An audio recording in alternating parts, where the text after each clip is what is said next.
জাতীয় থেকে আন্তর্জাতিক প্রান্তিক জনপদ থেকে নগর চারপাশে ঠিক কি ঘটছে এই মুহূর্তে তা নিয়ে আমাদের আয়োজন এখন চারদিক। সঙ্গে আছে আমি তৌহিদুল তারেক। ওএমআর মেশিনে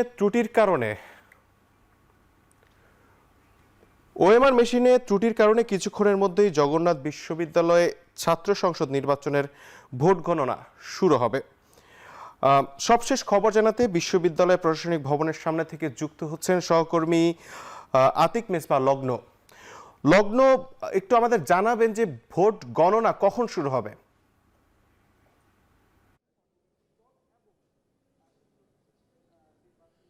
তারেক, দেখুন, আসলে সন্ধ্যার পর থেকেই মূলত সাময়িকভাবে ভোট গ্রহণ শুরু করলেও এর পরবর্তীতে কিন্তু সেই ভোট গ্রহণ বন্ধ করে রাখা হয়েছিল, কারণ ওএমআর মেশিনে ত্রুটি ছিল।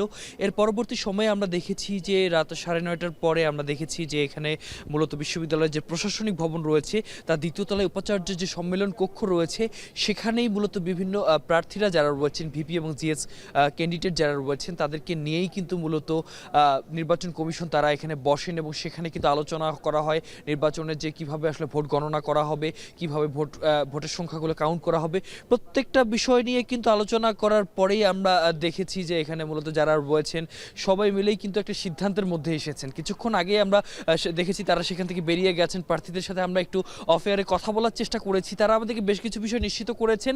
যেহেতু দুইটি মেশিন ব্যবহার করা হয়েছে এবং দুটো মেশিনেই মূলত হচ্ছে ভিন্ন ভিন্ন ধরনের পাঠ দেখা দিয়েছিল, সেই জায়গা থেকে সংখ্যাগত দিক ঠিক করবার জন্য মূলত তারা সেখানে সিদ্ধান্ত নেয়। প্রথমত হচ্ছে ম্যানুয়ালি ভোট গণনা করা হবে এবং সেখান থেকে ব্যক্তি মানুষের যে গণনা তার সাথে যে মেশিনের গণনা মিলে যাবে, সেই মেশিনের মাধ্যমেই কিন্তু সামগ্রিকভাবেই হচ্ছে পুরো ভোট গণনার বিষয়টি সম্পন্ন হবে। এবং আরেকটি তথ্য আমি আপনাকে দিতে চাই, এর পরবর্তী সময় যেন কোনো ধরনের সমস্যার সম্মুখীন না হয় সেই জন্য আমরা মূলত দেখেছি যে সেখানে আসলে যারা প্রার্থীরা যারা রয়েছে তাদের কাছ থেকেও লিখিত বক্তব্য নেওয়া হয়েছে এবং সেই লিখিত বক্তব্যের প্রেক্ষিতেই মূলত হচ্ছে প্রথমে ম্যানুয়ালি ভোট গণনা করা হবে এবং সেই নির্দিষ্ট ওএমআরগুলোই মেশিনের মাধ্যমে গণনা করে কোন মেশিনটি আসলে শুদ্ধ পাঠ দিচ্ছে তার উপর নির্ভর করেই পুরো ভোট গ্রহণ প্রক্রিয়া সম্পন্ন হবে। যেহেতু ভোট শেষ হওয়ার প্রায় 8 ঘন্টা পেরিয়ে গেছে, লম্বা সময় পরেও আমরা কিন্তু এখন দেখছি যারা প্রার্থীরা যারা রয়েছেন তারা যেমন এখানে ভিড় জমাচ্ছেন, একই সাথে আমরা দেখেছি নানান আঙ্গিকে নানান সময় আসলে যারা এখানে আসলে প্রার্থীদের সাথে বিভিন্নভাবে সংশ্লিষ্ট রয়েছেন তারাও কিন্তু অপেক্ষা করছেন। এবং বিশ্ববিদ্যালয়ের দুইটি ফটককে এই ভোটের জন্য সচল রাখা হয়েছে, 1 নম্বর এবং 2 নম্বর ফটক। এই ফটকের সামনে নিরাপত্তা ব্যবস্থা আমরা কড়াকড়ি বা জোরদার করার বিষয়টি আমরা যেমন দেখেছি এবং একই সাথে দেখেছি বহিরাগতরা যেন কোনোভাবে এখানে প্রবেশ করতে না পারে সেই দিকেও কিন্তু সোচ্চার থাকা হয়েছে। এবং একই সাথে ভোটের সাথে সম্পৃক্ত যারা ছিলেন, অর্থাৎ প্রিজাইডিং অফিসার বা পোলিং অফিসার হিসেবে যারা ছিলেন বিভিন্ন বিভাগের সাথে সম্পৃক্ত, তাদের সাথে আমরা দেখেছি তাদেরও কিন্তু প্রবেশ এবং বহির্গমন এবং প্রবেশের বিষয়টি সেটিও কিন্তু নির্দিষ্ট করে দেওয়া হয়েছে যেন কোনো ধরনের অপ্রীতিকর ঘটনা না ঘটে। এবং এছাড়াও আসলে এখন দেখেছি যে যারা আসলে পোলিং এজেন্ট রয়েছেন, প্রার্থীরা রয়েছেন, সবাই কিন্তু বিশ্ববিদ্যালয়ের যে কেন্দ্রীয় অডিটোরিয়াম যেখানে আসলে ভোট গণনা করার বিষয়টি সম্পন্ন হয়েছে সেখানে আছেন এবং সেখানেই মূলত পুরো প্রক্রিয়া সম্পন্ন হবে। তো এই ছিল আমার এখান থেকে সর্বশেষ। যশোর নির্বাচনের সবশেষ খবর জানাচ্ছিলেন আতিকুল মেজবাহ লগ্ন। যশোর নির্বাচনের আরও খবর, বিশ্ববিদ্যালয়ে ভোট গণনার কেন্দ্রীয় নিয়ন্ত্রণ কক্ষ থেকে যুক্ত হচ্ছেন সহকর্মী রাজু আহমেদ। রাজু, একটি কেন্দ্রের ভোট ম্যানুয়ালি গণনা করা হবে বলা হচ্ছে, তারপরে আবার মেশিনে গণনা করা হবে কেন, আমাদের জানাবেন। তারেক, জানিয়ে রাখতে চাই যে যখন মূলত যশোর নির্বাচনটি শেষ হলো আনন্দ উল্লাস উদ্দীপনার মধ্য দিয়ে তারপরে কিন্তু ভোট গ্রহণের প্রস্তুতি গ্রহণ করা হয়েছিল। তবে যে জটিলতাটি দেখা দিয়েছিল, আগে থেকে যেহেতু প্রস্তুত রাখা হয়েছিল ওএমআর মেশিন এবং প্রযুক্তি ব্যবহার করে যেহেতু এই ভোট গণনার কার্যক্রম শুরু করার প্রস্তুতি ছিল সেটি তারা আসলে চেষ্টা করেছে। তবে যেহেতু এখানে একাধিক মেশিন ছিল, সেই মেশিনগুলোতে যখন ব্যালটগুলো দেওয়া হচ্ছে তখন এক একটি মেশিনে একাধিক উত্তর, একাধিক পরিস্থিতি মূলত দেখা দিচ্ছে, একাধিক ফলাফল দেখা দিচ্ছে। তবে যখন এই অসঙ্গতিগুলো মূলত ধরা দিচ্ছিল তখনই আসলে এখানে এই সিদ্ধান্তের জায়গার জন্য জরুরি মিটিং ডাকা হয় এবং তারপরেই যেহেতু একাধিক ফলাফল আসছে একই ব্যালট একই কেন্দ্রের, সেই জায়গা থেকে যেহেতু স্বচ্ছতার জায়গাটি অনেকটা প্রশ্নবিদ্ধ হবে, সেই জায়গা থেকে জিএস এজিএস ভিপি প্রার্থীদের সঙ্গে জরুরি বৈঠকে বসে নির্বাচন কমিশন, যশোর নির্বাচন কমিশন এবং সেই নির্বাচনের পর সেখানে বৃহৎ একটি সিদ্ধান্ত তারা গ্রহণ করতে সক্ষম হয়। এবং আগামী 20 মিনিটের মধ্যে আবারও যে ভোট গণনার কার্যক্রম সেটি শুরু হবে। জানিয়ে রাখতে চাই যারা প্রার্থী রয়েছেন সারাদিনই তারা এই নির্বাচনের যে আনুষ্ঠানিকতা সেটি তারা প্রচারণা থেকে শুরু করে প্রার্থী ভোটারদের সঙ্গে তাদের যে কুশল বিনিময় যোগাযোগ এবং ভোট চাওয়ার যে ব্যাপার সেটি সম্পূর্ণ করে এবং তারপর ভোট গণনার জন্য যখন তারা এখানে এসেছিল সেই যে দীর্ঘ অপেক্ষা এবং তারপর আবারও নির্বাচন কমিশনের সঙ্গে তাদের বৈঠক এবং তারপর এখনও কিন্তু তারা এখানে অবস্থান করছেন। আমরা দেখছি যে বেশ কিছু শিক্ষার্থী যারা রয়েছেন প্রার্থী যারা রয়েছেন তারা বিভিন্নভাবে কম্বল কাঁথা নিয়ে এসেছে এখানে তারা রাত্রি যাপনের যে প্রস্তুতি অর্থাৎ দীর্ঘ সময় ধরে যেহেতু এই ভোট গণনার কার্যক্রম চলবে অর্থাৎ যেহেতু হাতে গণা হবে আবার মেশিনে গণা হবে এই যে প্রক্রিয়া সম্পন্ন হতে যেহেতু দীর্ঘ সময়ের প্রয়োজন এবং রাত পার হতে পারে সেই জায়গা থেকে কিন্তু তারা রাত কাটানোর যে প্রস্তুতি সেটি গ্রহণ করেই মূলত এখানে বসেছেন। সেই সঙ্গে জানিয়ে রাখতে চাই কিছুক্ষণ আগে কেন্দ্রীয় নিয়ন্ত্রণ কক্ষ থেকে জানানো হয়েছে আগামী 7 তারিখ অর্থাৎ রাত 12টার পরে অর্থাৎ কিছুক্ষণের মধ্যে মূলত এই গণনার কার্যক্রমটি শুরু হবে এবং যতক্ষণ পর্যন্ত না আসলে এই গণনার কার্যক্রম শেষ হয় এবং নির্ভুলভাবে গণনা সম্পন্ন হয় ততক্ষণ পর্যন্ত এই যে গণনার কার্যক্রম চলমান রাখার যে চেষ্টা সেটি তারা চালিয়ে যাবে এবং একটি সুষ্ঠু সুন্দর ফলাফলের চিন্তা করেই মূলত যোগসুর যে স্বপ্ন শিক্ষার্থীরা দেখে এসেছেন যোগসু বাস্তবায়নের যে প্রেক্ষাপট মূলত দীর্ঘদিন ধরে লড়াই সংগ্রামের মধ্য দিয়ে তারা নিয়ে এসেছেন এবং আজকে সেই কাঙ্ক্ষিত ফলাফল যে ফলাফলের জন্য মূলত শিক্ষার্থীরা অপেক্ষা করছেন সেই ফলাফলটা যেন তারা সুস্পষ্টভাবে সুনির্ধারিতভাবে এবং কোনো রকম প্রশ্ন ছাড়াই প্রদান করতে পারে সেই প্রচেষ্টা মূলত নির্বাচন কমিশন করছে বলে কিন্তু কিছুক্ষণ আগে জানানো হয়েছে।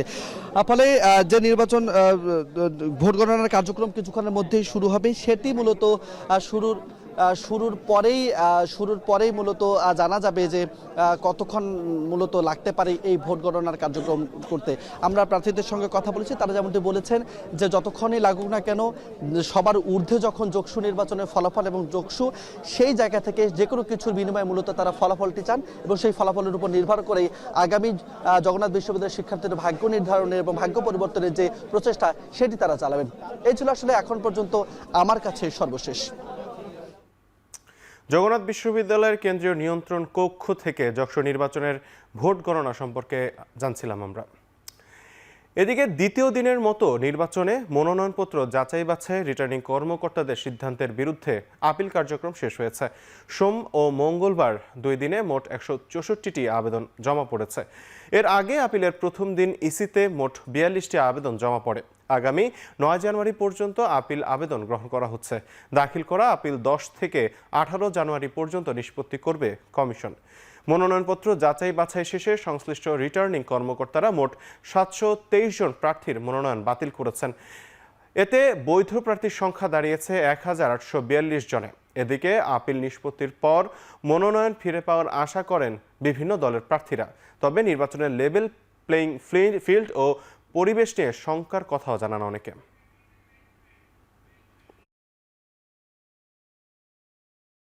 দলীয় প্যাডে অঙ্গীকারনামা দেওয়া হয়েছে কিন্তু সেটার কি ত্রুটি ওনারা মনে করেছেন এটাকে স্থগিত রাখলেও পারতেন, স্থগিত রেখে প্রার্থীকে একটু সময় দিতে পারতেন কিন্তু আসলে সেই সময়টা না দিয়ে স্থগিত না করে বাতিল করে দেওয়া হলো। আমরা এখন এখানে আপিল জমা দিলাম, আশা করি আমাদের রেজাল্ট আমাদের পক্ষে আসবে, আমরা এতটুকু আশা রাখি। আপিলের সুযোগ পেয়েছি, আমি আপিল করেছি এবং আপিল শুনানির পরে যে আমি ইনশাল্লাহ আমি মাঠে নামবো। একই ধরনের পরিস্থিতিতে দুইজনকে দুই ধরনের রায় দিলেন, একজন এটা বাতিল করলেন আর একজন এটা বৈধ করলেন। এটা আমরা মনে করি যে স্পষ্টভাবেই একটি নির্দিষ্ট দলের প্রতি, একটি নির্দিষ্ট গোষ্ঠীর প্রতি প্রশাসনের এক ধরনের একতরফা এবং পক্ষপাতিত্বের পরিচয় আমরা দেখেছি। জুলাই অভ্যুত্থানের সময় থানা থেকে লুট হওয়া 15% অস্ত্র ও 30% গুলি এখনও উদ্ধার হয়নি। নির্বাচনের আগে এসব অস্ত্র উদ্ধারের তাগিদ দিয়েছেন নির্বাচন কমিশনার আবুল ফজল মোহাম্মদ সানাউল্লাহ। সকালে চট্টগ্রাম সার্কিট হাউসে আইন শৃঙ্খলা বাহিনীর সঙ্গে মতবিনিময় সভায় এসব কথা বলেন তিনি। এ সময় এসি সানাউল্লাহ জানান, নির্বাচনের সময় রোহিঙ্গাদের অপব্যবহার রোধে এবং অবৈধ অস্ত্রের চালান ঠেকাতে রোহিঙ্গা ক্যাম্প সিল ও সীমান্ত বন্ধ করে দেওয়া হবে। এছাড়াও নিরাপত্তা জোরদারে চেকপোস্ট বাড়ানো হবে বলেও জানান তিনি। তবে প্রশাসন কোনো দলের পক্ষপাতদুষ্ট হয়ে কাজ করছে এমন কোনো সুনির্দিষ্ট অভিযোগ পাওয়া গেলে তদন্ত সাপেক্ষে ব্যবস্থা নেওয়া হবে।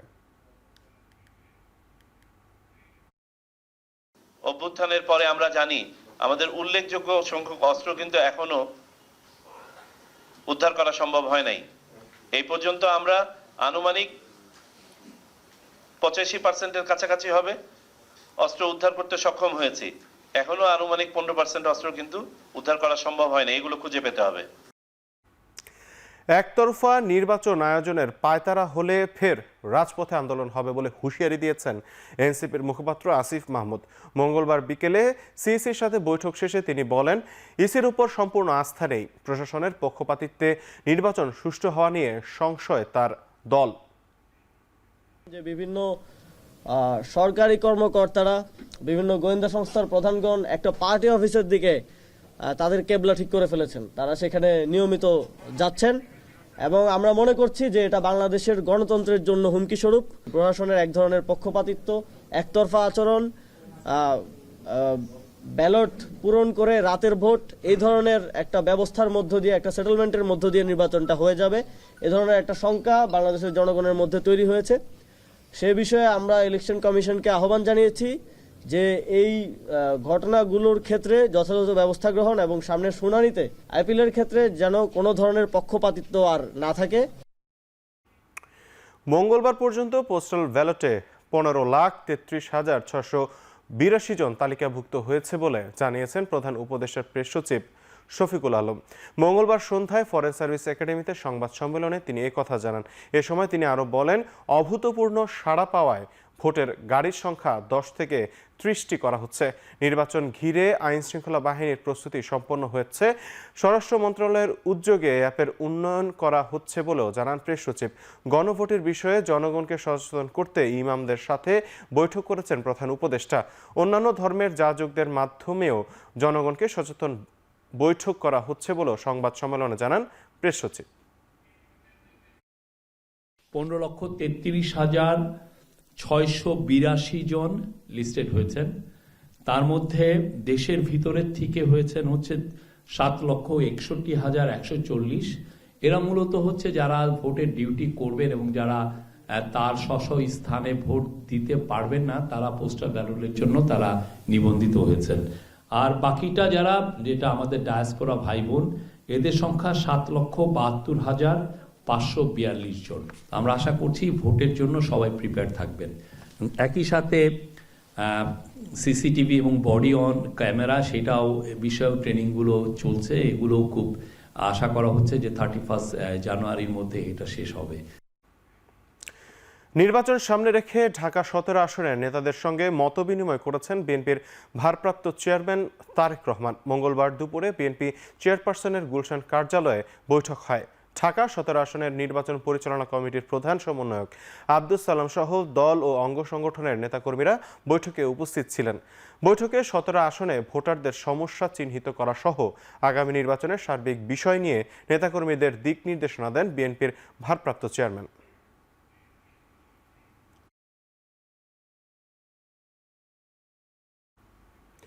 আসন্ন জাতীয় নির্বাচন ও গণভোট নিয়ে ইউরোপীয় ইউনিয়নের রাষ্ট্রদূত মাইকেল মিলারের সাথে বিএনপির ভারপ্রাপ্ত চেয়ারম্যান তারেক রহমানের বৈঠক অনুষ্ঠিত হয়েছে। নির্ধারিত তারিখে নির্বাচন যেন অবাধ ও শান্তিপূর্ণভাবে হয়, বৈঠকে এ ব্যাপারে ফলপ্রসূ আলোচনা হয়েছে বলে জানিয়েছেন বিএনপির স্থায়ী কমিটির সদস্য নজরুল ইসলাম খান। মঙ্গলবার সন্ধ্যায় রাজধানীর গুলশানে বিএনপি চেয়ারপারসনের কার্যালয়ে এই বৈঠক হয়। ঘণ্টাব্যাপী বৈঠকে গুরুত্ব পায় আসন্ন জাতীয় নির্বাচন।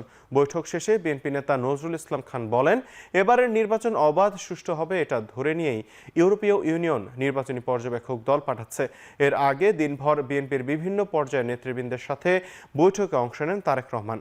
মঙ্গলবার বিকেলে এমনই এক বৈঠক শেষে বিএনপি চেয়ারপারসনের উপদেষ্টা মোহাম্মদ আব্দুস সালাম বলেন, তারেক রহমানের ধারাবাহিক বৈঠক ও দিক নির্দেশনা আসন্ন ত্রয়োদশ নির্বাচনে দলকে কাঙ্ক্ষিত ফলাফলে এগিয়ে নেবে।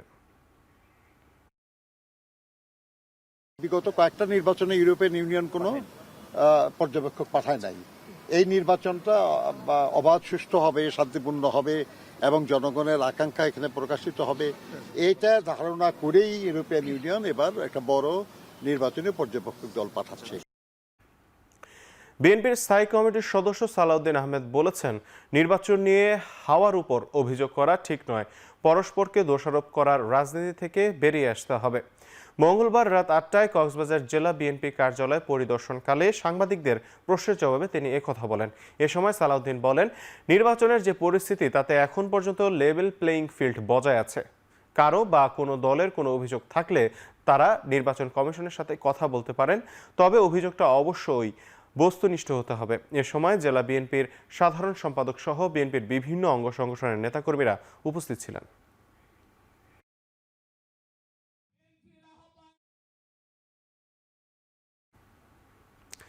আইন শৃঙ্খলা বাহিনী আগে ধানমন্ডিতে লাইন দিত, এখন লাইন দিচ্ছে গুলশানে, এমন মন্তব্য করেছেন এনসিপির দক্ষিণাঞ্চলের মুখ্য সংগঠক হাসান আব্দুল্লাহ।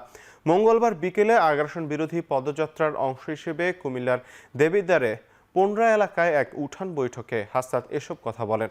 বৈঠকে হাসাদ অভিযোগ করে বলেন, হাসিনার সময় যারা বিএনপি জামায়াতের নেতাকর্মীদের মারার বৈধতা উৎপাদন করেছে সেই সব মিডিয়া মালিকদের এখন কাছে টেনে নিচ্ছে একটি রাজনৈতিক দল। তবে এবারের ভোট হবে আজাদির পক্ষে, গোলামির বিপক্ষে। এবারের ভোটে যারা দুর্নীতির পক্ষে, ভারতের পক্ষে এবং সংস্কারের বিপক্ষে আছে তাদের লাল কার্ড দেখানোর আহ্বান জানান এনসিপির এই নেতা। এ সময় স্থানীয় এনসিপি, জামাত ও 10 দলীয় জোটের অন্যান্য নেতাকর্মীরা উপস্থিত ছিলেন। এর আগে দেবিদ্বারে জাফরগঞ্জ, বারেরা, বিরাল্লা এলাকায় সাধারণ মানুষের সাথে কুশল বিনিময় করেন হাসান আব্দুল্লাহ।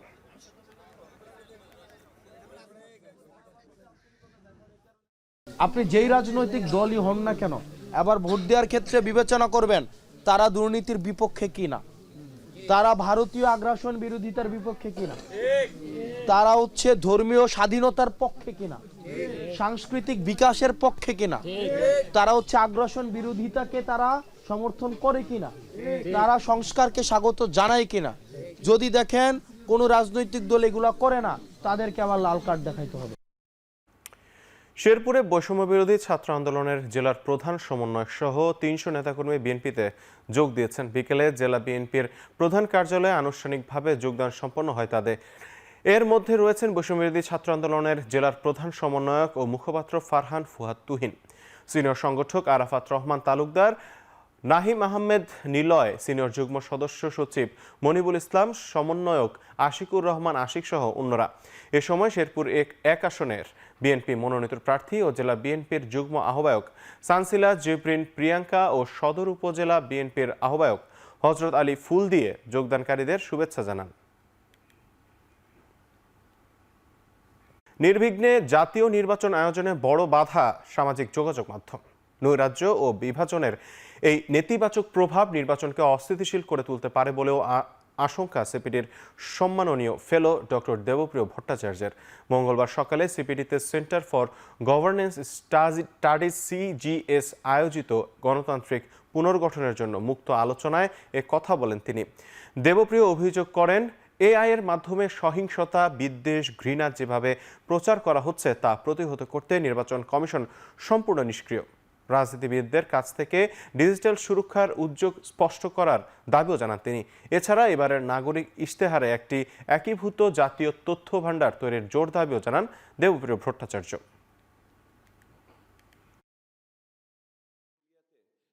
এই সামাজিক যোগাযোগ মাধ্যমের যেই নেতিবাচক প্রভাব আমরা এই নির্বাচনের ভিতর দিয়ে দেখছি, এইটার ভিতর দিয়ে একই রকম ভাবে মবকে উস্কানি দিয়ে যেভাবে মানুষকে আক্রমণ করা আমরা দেখছি, এইটা নিয়ন্ত্রণ করার ক্ষেত্রে সরকারের পক্ষ থেকে কোনো দায়িত্বশীল আচরণ, নির্বাচন কমিশনের পক্ষ থেকে কোনো কার্যকর পদক্ষেপ আমরা দেখছি না। গভীর সমুদ্রে গবেষণা ও সমস্যা চিহ্নিত করতে গুরুত্বারোপ করেছেন প্রধান উপদেষ্টা ডক্টর মোহাম্মদ ইউনূস। সামুদ্রিক মৎস্য সম্পদ ও ইকোসিস্টেমের ওপর পরিচালিত জরিপ ও গবেষণা প্রতিবেদন প্রধান উপদেষ্টার কাছে জমা দিয়েছে সমুদ্র গবেষণা সংক্রান্ত কমিটি। মঙ্গলবার সকালে রাষ্ট্রীয় অতিথি ভবন যমুনায় এ সংক্রান্ত একটি সভা অনুষ্ঠিত হয়। সভায় জানানো হয়, গত বছরের 21 আগস্ট থেকে 21 সেপ্টেম্বর পর্যন্ত এ জরিপ চালানো হয়। 8 দেশের 25 জন বিজ্ঞানী এ জরিপে পরিচালনা করেন, যাদের মধ্যে 13 জন বাংলাদেশের। বৈঠকে প্রধান উপদেষ্টা বলেন, দেশের সম্পদগুলো ঠিকমতো কাজে লাগানো যায়নি। এ সম্পদকে ভালোভাবে কাজে লাগাতে হবে, সেজন্য পর্যাপ্ত গবেষণা পলিসি সাপোর্ট প্রয়োজন। এছাড়া জাপান, ইন্দোনেশিয়া, মালদ্বীপের সাথে যৌথ গবেষণা সমন্বয়ের ওপর গুরুত্ব দিয়েছেন প্রধান উপদেষ্টা। চব্বিশের জুলাই অভ্যুত্থানে কারফিউ জারি, ব্যবসায়ীদের নিয়ে গণভবনে বৈঠক করে হত্যাকাণ্ডের সহায়তা সহ 5 অভিযোগে আনিসুল হক ও সালমান এফ রহমানের বিরুদ্ধে আনুষ্ঠানিক অভিযোগ গঠনের বিষয়ে আদেশের জন্য আগামী 12 জানুয়ারি দিন ধার্য করা হয়েছে। আন্তর্জাতিক অপরাধ ট্রাইব্যুনাল একে আদেশ দেন। অভিযোগ গঠনের শুনানিতে চিফ প্রসিকিউটর বলেন, জুলাই আগস্টে যে কারফিউ জারি করা হয় তা আইনসঙ্গত ছিল না, এটি ছিল গণহত্যা সংগঠনের জন্য। বলেন, 16 বছরের অবৈধ শাসনকে দীর্ঘায়িত করার ক্ষেত্রে অন্যতম মাস্টারমাইন্ড ছিলেন সালমান এফ রহমান। ইন্টারনেট ও সামাজিক যোগাযোগ মাধ্যম বন্ধ করার জন্য জুনায়েদ আহমেদ পলককে পরামর্শ দেন তিনি। এদিকে আসামি পক্ষের আইনজীবীর দাবি, কারফিউ জারির ক্ষেত্রে স্বরাষ্ট্র মন্ত্রণালয়ের আদেশ জারির পরই তারা আলোচনা করে নীতিগত সিদ্ধান্ত নেন। ওদের যে দায়িত্ব, রুলস অফ বিজনেসের দায়িত্ব দেওয়া আছে, সেই দায়িত্বের মধ্যে তাদেরকে এমন কোনো ক্ষমতা দেওয়া হয় নাই যেই ক্ষমতার বলে ওনারা আইন শৃঙ্খলা বাহিনীর তদারকি করতে পারেন অথবা তাদেরকে কোনো আদেশ দিতে পারেন। সালমান এফ রহমান এবং পলকের মধ্যে আলোচনার মূল বিষয়বস্তু ছিল যে আমরা যে কোনো মূল্যে ইন্টারনেট বন্ধ রাখবো বা ফেসবুক সামাজিক যোগাযোগ মাধ্যম বন্ধ রাখবো। এই গণহত্যা কারফিউ দিয়ে মানুষকে নিশ্চিহ্ন করে দেওয়ার যে পরিকল্পনার সাথে তারা জড়িত ছিলেন, তারা ইনসাইট করেছেন, অ্যাবেট করেছেন, প্ল্যান করেছেন এবং সেগুলোর এক্সিকিউশনের ব্যাপারে কাজ করেছেন। In addition Salman F Rahman আইজির সাথে কথা বলছেন, রংপুরের ডাক্তারের সাথে কথা বলছেন আবু সাইদের হত্যার যে পোস্টমর্টেম রিপোর্টকে কিভাবে চেঞ্জ করা যায়। তা থেকে প্রমাণ করা যায় যে সরকারের যে কোনো এজেন্সির উপরে, যে কোনো সংস্থা, যে কোনো ব্যক্তির উপরে তার কর্তৃত্ব ছিল। রাজনৈতিক প্রতিহিংসার কারণেই শরীফ ওসমান হাদিকে হত্যা করা হয়েছে বলে জানিয়েছেন ডিবি প্রধান শফিকুল ইসলাম। এই হত্যা মামলায় ফয়সাল সহ 17 জনকে অভিযুক্ত করে চার্জশিট দেওয়া হয়েছে। মঙ্গলবার বিকেলে হাদি হত্যাকাণ্ডের চার্জশিটের বিস্তারিত তুলে ধরেন ডিবি প্রধান। জানান, কার্যক্রম নিষিদ্ধ আওয়ামী লীগ ও নিষিদ্ধ ঘোষিত ছাত্রলীগের বিরুদ্ধে সমালোচনা এবং জোরালো বক্তব্যের জেরে রাজনৈতিক প্রতিহিংসাবশত তাকে হত্যা করা হয়েছে। শুটার ফয়সাল করিম আলমগীর, ওয়ার্ড কমিশনার তাজুল ইসলাম বাপ্পি সহ 17 জনের বিরুদ্ধে অপরাধ প্রাথমিকভাবে প্রমাণিত হয়েছে। ডিবি প্রধান আরও বলেন, বাপ্পির নির্দেশনায় এই হত্যাকাণ্ড হয়েছে। মূল হত্যাকারী ফয়সাল ভারতে অবস্থান করছে, তাকে ফিরিয়ে এনে বিচারের পরবর্তী প্রক্রিয়া শুরু হবে বলে জানান তিনি।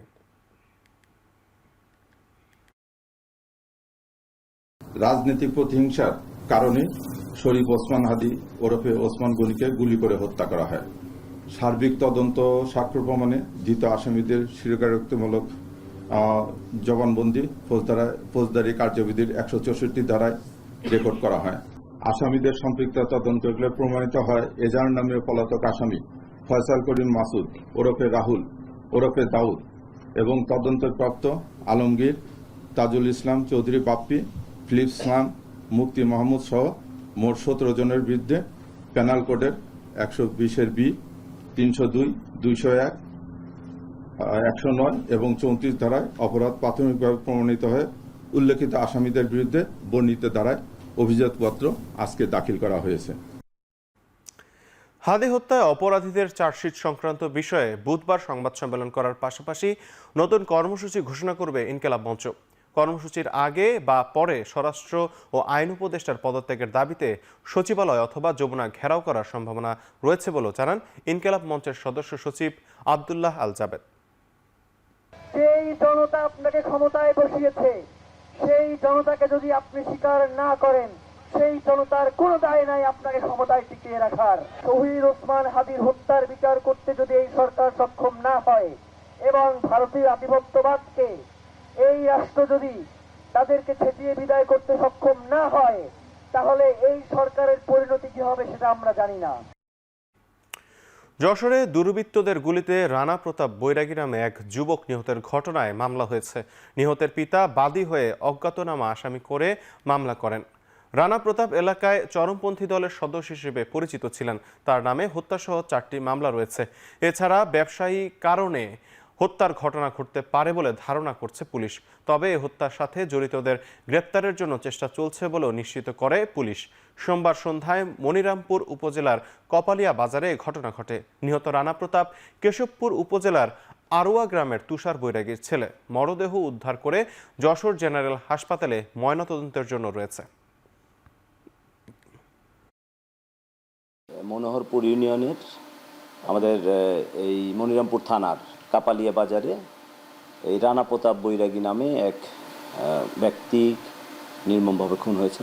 ইতিমধ্যে মামলাও হয়েছে। আমরা যারা যারা সম্ভাব্য এই ধরনের ঘটনার সাথে ইতিপূর্বে যারা জড়িত ছিল অথবা যারা এই ধরনের অপরাধের সাথে সম্পৃক্ত হয় বা ভবিষ্যতে হতে পারে এই ধরনের বিষয় নিয়ে আমরা কাজ করছি। আশা করি আমরা দ্রুতই এই ধরনের ঘটনার সাথে যারা যুক্ত আছে তাদেরকে আমরা গ্রেফতার করতে পারবো ইনশাআল্লাহ। দেশের সবচেয়ে মজবুত আরএফএল ল্যাডার, যা 6061 গ্রেড অ্যালুমিনিয়ামে তৈরি। শক্তিশালী এমএস ক্রসবার নিশ্চিত করে সর্বোচ্চ নিরাপত্তা। RFL ladder.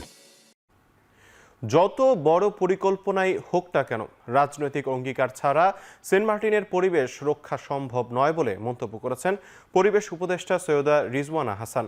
মঙ্গলবার সকালে ইন্টারকন্টিনেন্টালে সেন্ট মার্টিন নিয়ে কর্মশালায় উপদেষ্টা বলেন, প্রস্তাবিত মাস্টার প্ল্যান ধাপে ধাপে বাস্তবায়ন করবে সরকার। মঙ্গলবার সকালে ইন্টারকন্টিনেন্টালে সেন্ট মার্টিন নিয়ে কর্মশালায় উপদেষ্টা আরও বলেন, প্রস্তাবিত মাস্টার প্ল্যানে ধাপে ধাপে বাস্তবায়ন করবে সরকার। দ্বীপটিকে ইকোলজিক্যাল ক্রিটিক্যাল এরিয়া হিসেবে ঘোষণার কথা জানিয়ে তিনি বলেন, ট্যুরিজম আর সেন্ট মার্টিন এক বিষয় নয়, লক্ষ্য হচ্ছে দ্বীপটিকে আগের প্রাকৃতিক অবস্থায় ফিরিয়ে আনা। বলেন, স্থানীয়দের ঘরে পর্যটকদের থাকার ব্যবস্থা গড়ে তুললে সেটি হবে হোটেল রিসোর্ট নির্ভরতার বিকল্প ও টেকসই পর্যটনের পথ।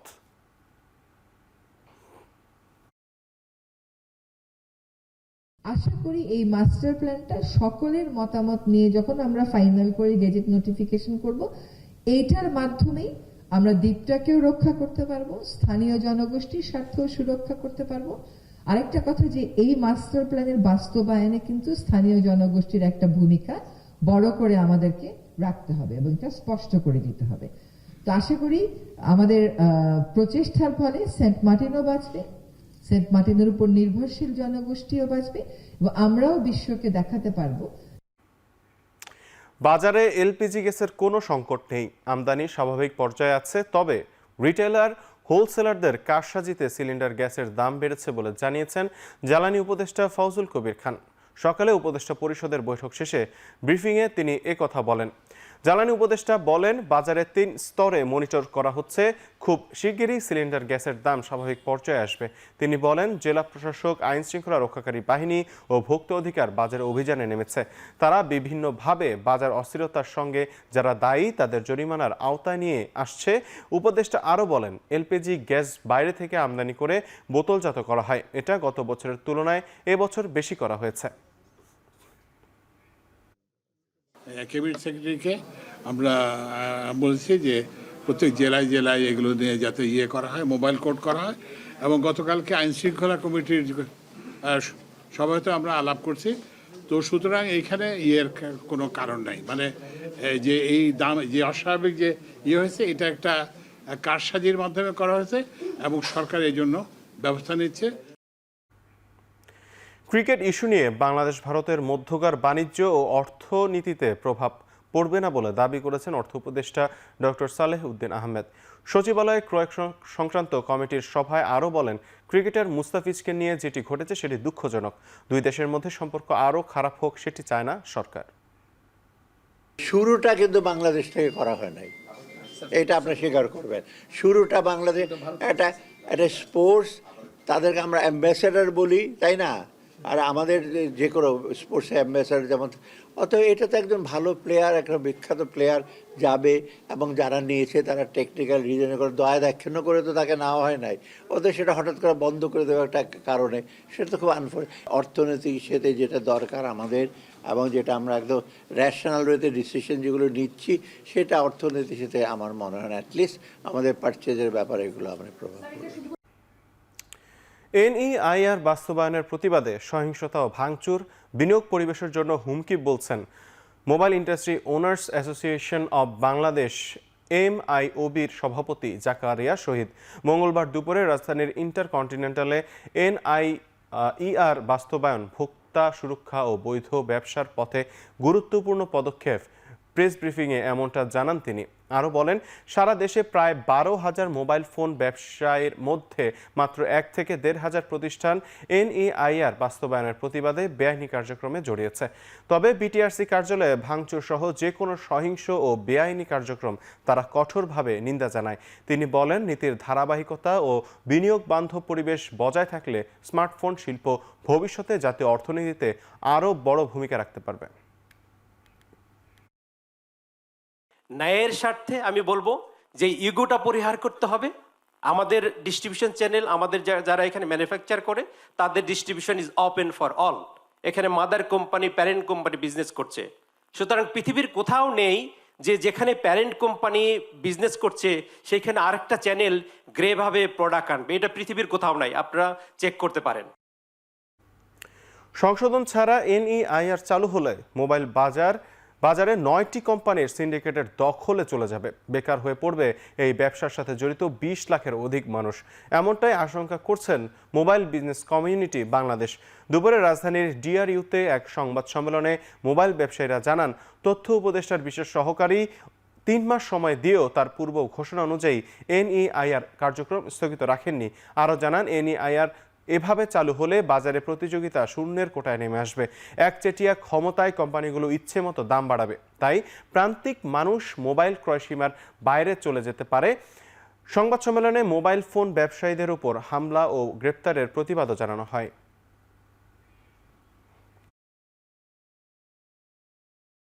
এটা কেমন দেশ বাস করি? লজ্জাজনক একটা দেশ। আমি আমার সন্তানকে বুকে রেখে কি লাঞ্ছিত হয়েছি আপনারা দেখেছেন। আজকে প্রায় 20-25 বছর ধরে এই ব্যবসা করতেছি। আমরা কিন্তু কখনো এই সমস্যার মুখে পড়িনি। এখন আমরা যে হতাশাগ্রস্ত আছি, আমরা চাই না যে হতাশাগ্রস্ত থাকতে। যে NEIR সিস্টেমটা আপনি অবশ্যই সংস্কার করেন এবং সাধারণ জনগণ যেন সাফারান না হয়, মানুষ যেন ভালো মোবাইল কম দামে কিনতে পারে। বাংলাদেশের ডিজিটাল অ্যাডভার্টাইজিং সক্ষমতা উন্নয়নে গুগল এবং টিকটকের অংশীদার আলেফের সঙ্গে AAABর সমঝোতা চুক্তি স্বাক্ষর হয়েছে। রাজধানীর ঢাকায় উভয় প্রতিষ্ঠানের সিনিয়র প্রতিনিধিদের উপস্থিতিতে এই সমঝোতা স্মারক স্বাক্ষরিত হয়। এই সমঝোতা স্মারকের মাধ্যমে দেশের ডিজিটাল অ্যাডভার্টাইজিং ইকোসিস্টেমকে শক্তিশালী করার লক্ষ্যে structure training, ethical standard, leadership development এবং স্থানীয় এজেন্সিগুলোর জন্য গ্লোবাল এক্সপোজার নিশ্চিত করা হবে বলে জানান আয়োজকরা। এ সময় উভয় প্রতিষ্ঠানই আশা প্রকাশ করেন যে এই অংশীদারিত্বে বাংলাদেশের বিজ্ঞাপন শিল্পকে আরও দক্ষ ও আন্তর্জাতিকভাবে প্রতিযোগিতামূলক করতে ভূমিকা রাখবে। আলেফ বাংলাদেশ, গুগল ও টিকটক সহ বিভিন্ন বৈশ্বিক ডিজিটাল প্ল্যাটফর্মের অথরাইজড কমার্শিয়াল পার্টনার হিসেবে কাজ করছে।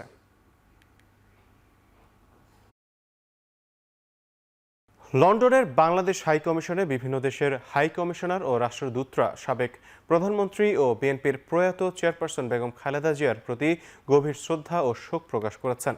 সোমবার তারা হাই কমিশনে সংরক্ষিত শোক বইতে স্বাক্ষর করে মরহুমার স্মৃতির প্রতি সম্মান জানান। এ সময় কূটনীতিকরা বাংলাদেশের গণতান্ত্রিক রাজনীতিতে তার অবদান, নেতৃত্বগুণ ও রাজনৈতিক সংগ্রামের কথা স্মরণ করেন। তারা মরহুমার আত্মার মাগফিরাত কামনা করেন এবং শোক সন্তপ্ত পরিবার, দলীয় নেতাকর্মী ও বাংলাদেশের জনগণের প্রতি সমবেদনা জানান। বাংলাদেশ হাই কমিশনের কর্মকর্তারা আগত অতিথিদের স্বাগত জানান এবং শোক বইতে স্বাক্ষরের জন্য কৃতজ্ঞতা প্রকাশ করেন।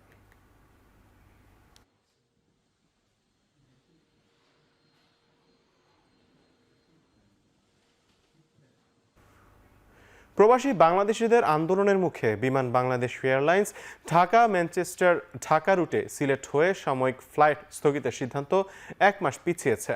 বিমান কর্তৃপক্ষ জানিয়েছে, আগে 2026 সালের 1 ফেব্রুয়ারি থেকে অনির্দিষ্টকালের জন্য এ রুটে ফ্লাইট বন্ধ করার সিদ্ধান্ত নেওয়া হয়। তবে যাত্রী দুর্ভোগ বিবেচনায় সেই সিদ্ধান্ত পর্যালোচনা করা হয়। মঙ্গলবার এক বিবৃতিতে বিমান জানায়, পরিচালনা পর্ষদের নতুন সিদ্ধান্ত অনুযায়ী আগামী 1 মার্চ 2026 থেকে ঢাকা-ম্যানচেস্টার ঢাকা রুটের ফ্লাইট সাময়িকভাবে স্থগিত হবে।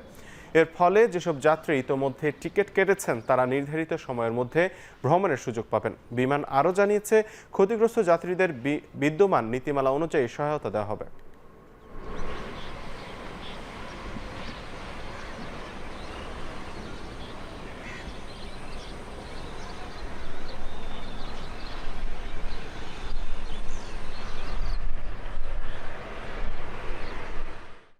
আন্তর্জাতিক প্রসঙ্গ, নেপালে মসজিদ ভাঙচুরের একটি ভিডিও সামাজিক যোগাযোগ মাধ্যমে ভাইরাল হওয়ার পর বিক্ষোভে রূপ নেয় সহিংসতা। সীমান্তবর্তী 2 গ্রামে জারি করা হয়েছে কারফিউ। উত্তেজনার জেরে সীমান্ত বন্ধ করে দিয়েছে ভারত। নেপাল পুলিশের ভাষ্যমতে দেশটির ধনুষা জেলায় একদল লোক একটি মসজিদ ভাঙচুর করেছে। এরকম একটি ভিডিও টিকটকে ভাইরাল হলে এরপর 2 মুসলিম যুবকের বিরুদ্ধে সামাজিক যোগাযোগ মাধ্যমে হিন্দু বিরোধী কন্টেন্ট ছড়িয়ে দেওয়ার অভিযোগ ওঠে। দেবতার বিরুদ্ধে অবমাননাকর মন্তব্যের জেরে হিন্দু সংগঠনগুলো প্রতিবাদ জানায়। এক পর্যায়ে পুলিশের সঙ্গে সংঘর্ষে জড়ায় বিক্ষোভকারীরা। ভাঙচুর চালানো হয় থানায়। পরিস্থিতি নিয়ন্ত্রণে বীরগঞ্জে কারফিউ জারি করা হয়। উত্তেজনার জেরে নেপালের সঙ্গে সীমান্ত বন্ধ করে দিয়েছে ভারত। সহিংস অঞ্চল থেকে ভারতীয়দের ফিরে আসার নির্দেশ দেওয়া হয়েছে।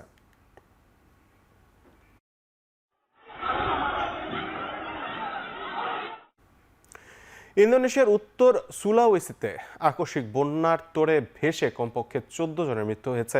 এছাড়া দুর্যোগের ঘটনায় নিখোঁজ রয়েছেন বেশ কয়েকজন। জাকার্তার আবহাওয়া অফিস জানায়, সোমবার স্থানীয় সময় ভোরে ভারী বৃষ্টিপাতের ফলে সিয়াও দ্বীপে আকস্মিক বন্যা দেখা দেয়। অনেক স্থানে ভেঙে পড়েছে বাড়িঘর ও গাছপালা। ক্ষতিগ্রস্ত এলাকার বাসিন্দাদের নিরাপদ স্থানে সরিয়ে নিতে কাজ করছে কর্তৃপক্ষ। 2025 সাল জুড়ে ছোট বড় বেশ কয়েকটি বন্যা দেখা যায় জাকার্তায়। সবশেষ নভেম্বরে ভয়াবহ বন্যার কবলে পড়ে ইন্দোনেশিয়ার সুমাত্রা দ্বীপ। দুর্যোগটিতে প্রাণ হারায় দেশটির 1000-এরও বেশি মানুষ।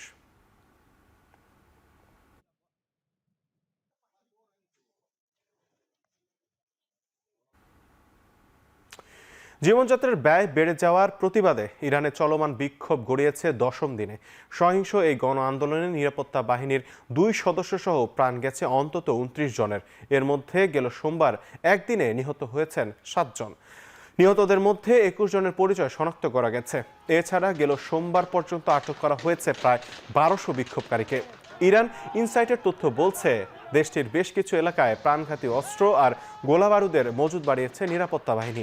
এমন প্রেক্ষাপটে বাড়ছে ইরানের সরকার পতনের গুঞ্জন। পরিবার সহ রাশিয়া পালিয়ে যেতে পারেন খামেনি, এমন খবর এসেছে আন্তর্জাতিক গণমাধ্যমে। এসব ঘটনা প্রবাহের মধ্যেই মেক ইরান গ্রেট এগেইন লেখা টুপি হাতে ছবি তুলেছেন ট্রাম্প। এতে করে ইরানের যুক্তরাষ্ট্রের হামলার সংখ্যা আরও ঘনীভূত হলো।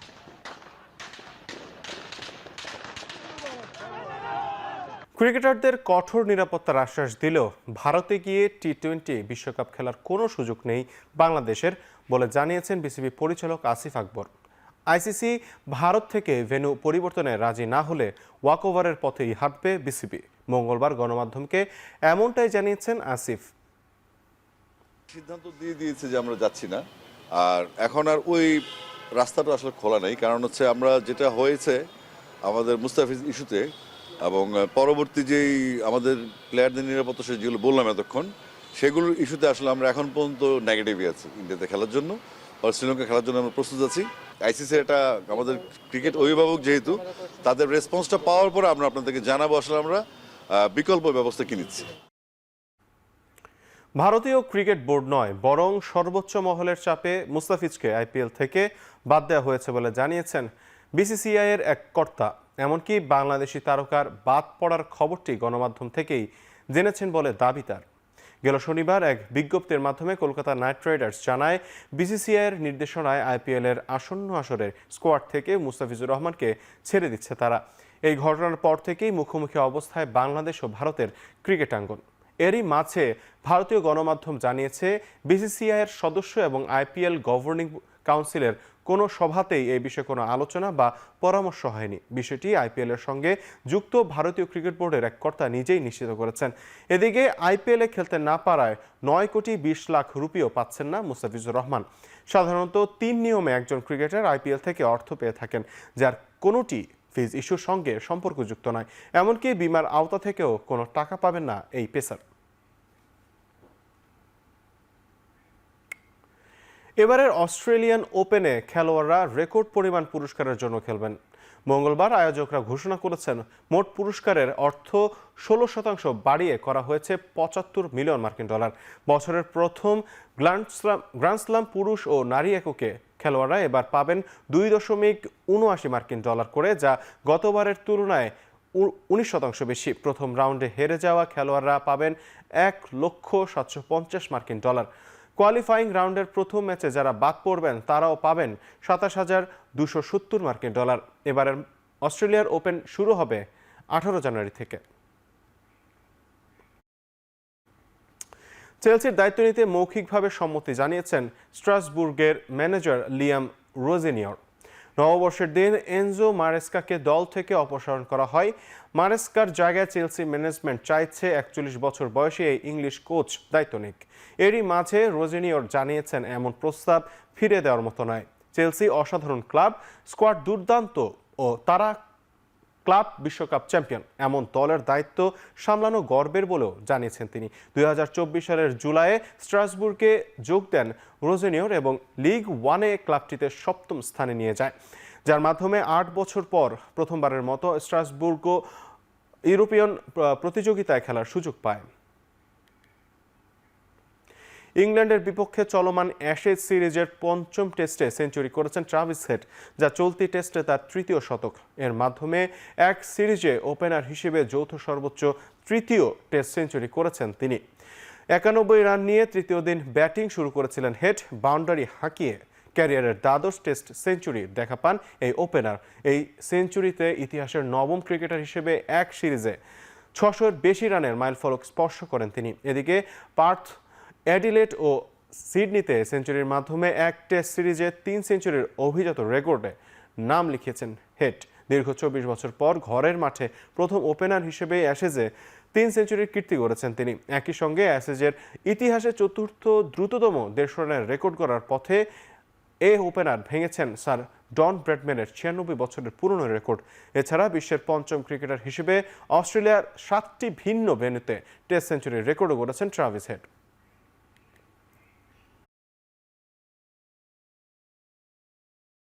শেষ করছে এখন চারদিক। এখন টিভি ওয়েবসাইটে দেখতে ভিজিট করুন www.ekhon.tv। এছাড়া ফেসবুকে দেখতে ভিজিট করুন facebook.com/tv.ekhon এবং ইউটিউবে দেখতে ভিজিট করুন youtube.com/c/ekhon tv।